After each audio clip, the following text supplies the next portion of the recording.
Genesis 4 is a pivotal chapter in the Bible, marking the beginning of significant human events after the fall of Adam and Eve. It centers around the story of their two sons, Cain and Abel, and the tragic consequences of sin that follow. The chapter explores themes of jealousy, sin, punishment, and divine mercy, and lays the foundation for understanding human moral choices and their consequences. Here is an in-depth exploration of Genesis 4 section by section.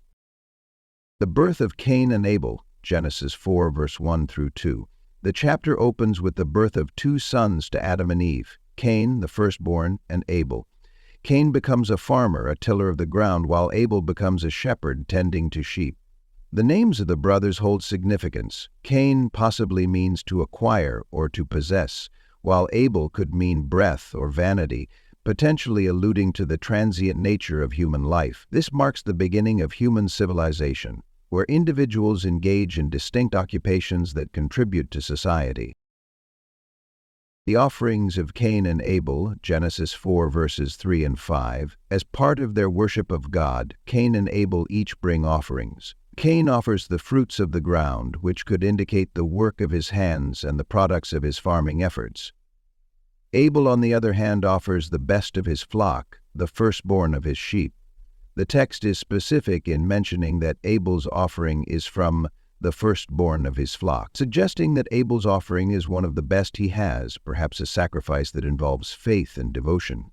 However, God accepts Abel's offering but rejects Cain's. The reason for this rejection is not explicitly stated in the text, but it is often interpreted that Abel's offering was made with a pure heart, while Cain's might have been given without true faith or devotion. The Apostle Paul in Hebrews 11:04 further highlights that Abel's offering was made by faith, and in contrast, Cain's lack of faith in God's intentions may have made his offering less acceptable. This moment highlights the importance of inner sincerity and the quality of one's devotion in worship. Cain's anger and God's warning, Genesis 4, 6 through 7. Cain becomes very angry and dejected because of God's rejection. His emotional state reflects his inability to deal with failure and the sense of injustice he feels. God addresses Cain, asking, "Why are you angry? Why is your face downcast?" God gives Cain a warning, telling him that if he does what is right, he will be accepted. However, if he does not, sin is crouching at your door. It desires to have you, but you must rule over it. This moment is crucial as it reveals that God is providing Cain with an opportunity for repentance and improvement.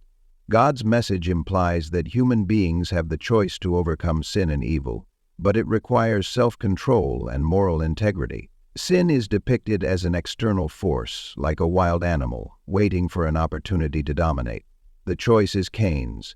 He must actively resist sin and make righteous decisions. Cain kills Abel, Genesis 4, verse 8. Despite God's warning, Cain's jealousy and anger towards Abel boil over, and he lures his brother into the field where he kills him. This is the first recorded murder in the Bible, a tragic consequence of sin unchecked. The act of murder stems from Cain's internal struggle with his own inadequacies and his inability to overcome jealousy. This moment sets a tragic precedent for human behavior, showing how unchecked emotions such as anger and envy can lead to destructive actions. God confronts Cain, Genesis 4 verse 9 through 12.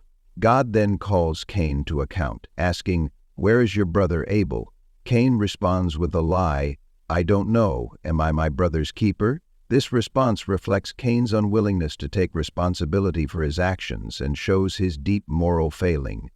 God, knowing the truth, confronts Cain and declares that Abel's blood cries out to him from the ground. This declaration underscores the gravity of the crime. Cain's sin is not only against Abel but also against God.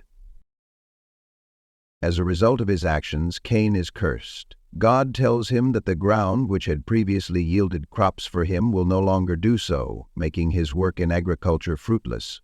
Cain is further condemned to become a restless wanderer on the earth. The punishment highlights the interconnectedness of creation. Cain's sin disturbs not only his relationship with his brother, but also his relationship with the land and, by extension, with God. Cain's lament and God's mercy, Genesis 4:13-16. Cain expresses fear in response to the punishment, worrying that others will kill him in retaliation. This reaction suggests a burgeoning sense of guilt and the beginning of an understanding of justice.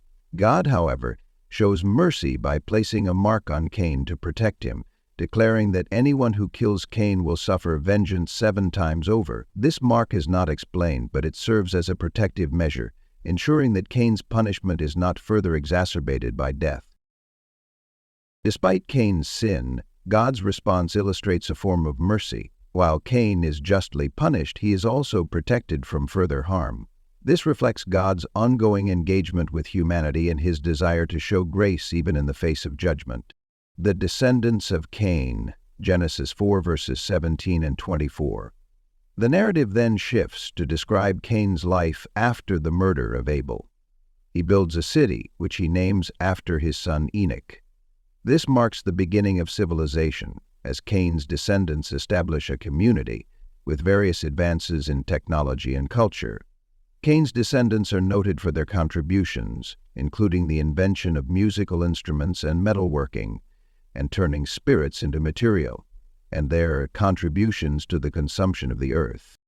Lamech, one of Cain's descendants, also appears, and he makes a cryptic declaration about having killed a man in self-defense.